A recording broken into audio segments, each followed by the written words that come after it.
এই যে পান্তা ভাত, এখানে আছে আলু ভর্তা, আর হইলো এটা হইলো চিংড়ি মাছের বড়া, চিংড়ি মাছ করলা ভাজি, শুকনা মরিচ, আর যে শুটকিটা রান্না করছি এই যে শুটকিটা দেখুন। আমি পানি ভাতটা নিয়েছি, তার জন্য আলাদা নিছি।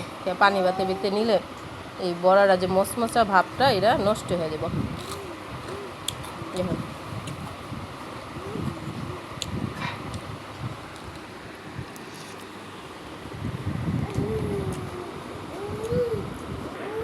এই যে বড়াটা ভাঙিয়া একটু আলু ভর্তা নিয়ে এরকম করে একটু মুখে দিলে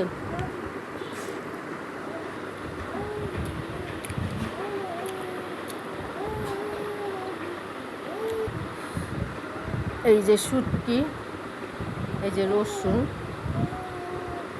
আলু ভর্তা,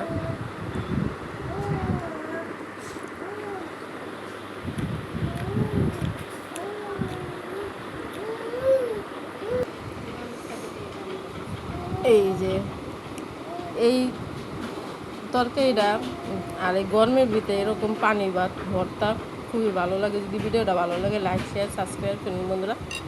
আল্লাহ হাফেজ।